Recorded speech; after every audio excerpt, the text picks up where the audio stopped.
Bismillahirrahmanirrahim. Assalamualaikum warahmatullahi wabarakatuh. Bismillah, salatu wassalamu ala rasulillah wa ala alihi wa sahbihi wa mawala. La hawla wa la quwata illa billahi amma ba'du. Apa kabar anak-anak semuanya? Semoga kalian selalu dalam keadaan sehat walafiat. Baiklah anak-anak, bertemu kembali bersama Ustaz Sugiono dalam pembelajaran fikih ibadah. Selawat serta salam semoga selalu tercurah limpahkan kepada Nabi kita Muhammad sallallahu alaihi wasallam, kepada para keluarganya, kepada para sahabatnya, dan semoga kelak kita selaku umatnya akan mendapatkan syafaatnya di yaumil qiyamah. Amin ya rabbal alamin.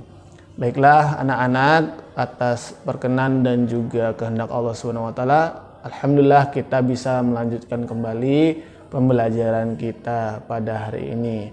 Adapun materi atau pembahasan yang akan kita sama-sama pelajari hari ini adalah tentang syarat-syarat daripada sholat jamaah. Baik, sebelum kita lanjutkan, tidak bosan Ustadz mengingatkan kepada kalian untuk senantiasa menerapkan budaya protokol kesehatan dimanapun kalian berada, entah itu ketika di rumah maupun ketika di luar rumah. Apa saja? Yang pertama, hendaknya dibiasakan untuk senantiasa mencuci tangan, baik sebelum maupun setelah melaksanakan aktivitas.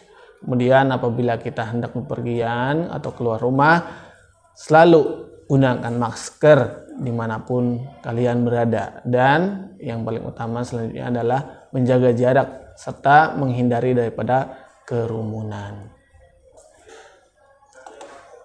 Baik, sebelum kita beranjak ke pembelajaran pada hari ini, kita awali dengan sama-sama kita berdoa kepada Allah Subhanahu wa Ta'ala. Kita baca bareng-bareng. Bismillahirrahmanirrahim. Raditu billahi rabba wa bil islami dina wa bi Muhammadin sallallahu alaihi wasallam nabiyya. Rabbi zidni ilma.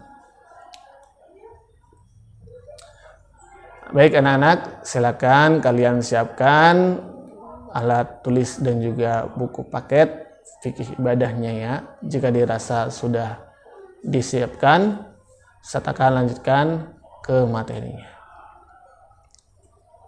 Baik, materi hari ini adalah tentang syarat-syarat daripada sholat jamaah. Sholat jamaah ini merupakan rukhsah.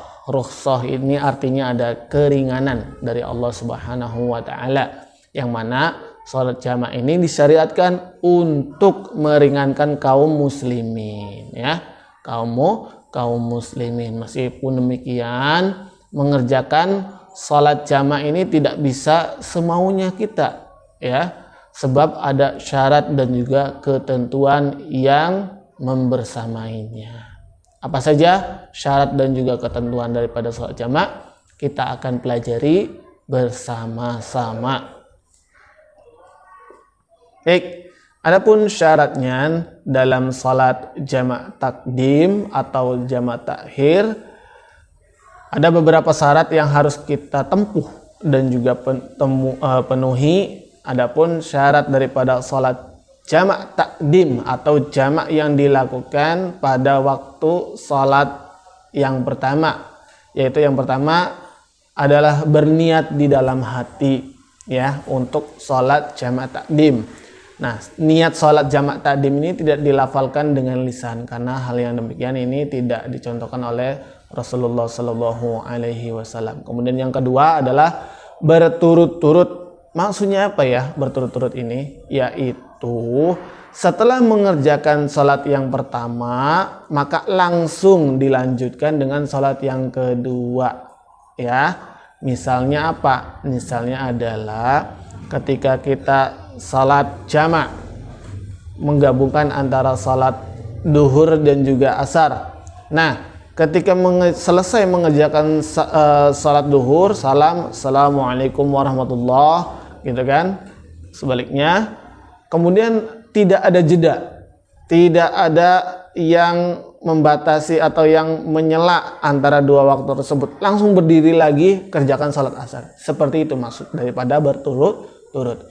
Kemudian syarat yang ketiganya adalah tertib, yaitu mendahulukan sholat yang sesuai dengan urutannya. Misalnya ketika kita mengerjakan jamak antara maghrib dan isya, maka kerjakan maghrib dulu kemudian baru isya. Jangan kerjain isya kemudian maghrib, ini kebalik ya, ini kebalik.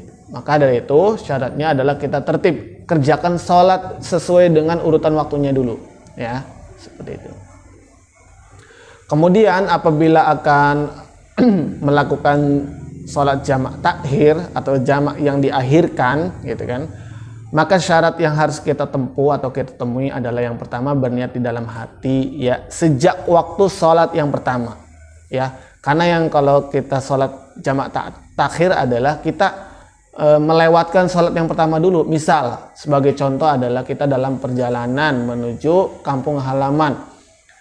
Di dalam perjalanan sholat zuhur sudah terlewat ya, kitanya belum menemukan masjid misalnya ya, maka sebelum sholat zuhurnya itu terlewatkan dan digantikan dengan sholat asar, kita niatkan terlebih dahulu dalam hati bahwasanya ya Allah, saya niat mau sholat jamak diakhirkan ya, yakni sholat zuhurnya bergabung dengan salat asar di waktu asar ya, di waktu asar itu diniatkan sejak dahulu gitu. Nah, kemudian yang kedua adalah masih berada di dalam perjalanan hingga akhir waktu sholat yang kedua ya. Tadi saya bilang bahwasanya kalian masih dalam perjalanan, belum sempat berhenti, belum sempat menemukan masjid seperti itu ya. Adapun tata tertib daripada sholat jamak, yaitu selain harus kita memenuhi syaratnya, sholat jamak juga harus dikerjakan sesuai dengan tata tertib berikut ini. Yang pertama adalah sholat jamak yang dilakukan secara berjamaah, gitu kan berjamaah itu dilakukan dengan misal sama abi kalian, kemudian adik atau kakak kalian serta ibu kalian ya.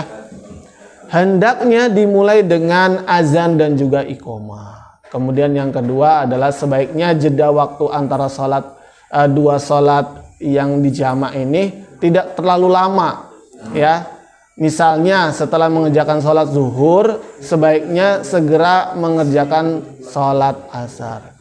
Lalu yang ketiga, sesuai dengan urutan waktu sholatnya, pengerjaan sholat zuhur ini dan juga sholat maghrib selalu didahulukan ya, baik takdim atau dilakukan di waktu pertama maupun takhir atau dilakukan pada waktu yang akhir, tetap saja sholat penggabungan itu harus didahulukan sholat yang pertama ya. Kalau gabungan antara sholat zuhur dan asar, maka sholat zuhur dulu yang dikerjakan ya. Kalau gabungan antara sholat maghrib dan juga sholat isya, maka sholat maghrib dahulu yang terlebih dahulu dikerjakan. Seperti itu ya. Nah, kemudian yang ketiga adalah sesuai dengan urutan waktu sholat yang tadi ya. Pengerjaan sholat zuhur dan juga maghrib selalu didahulukan ya, baik pada jamak maupun takhir, seperti itu.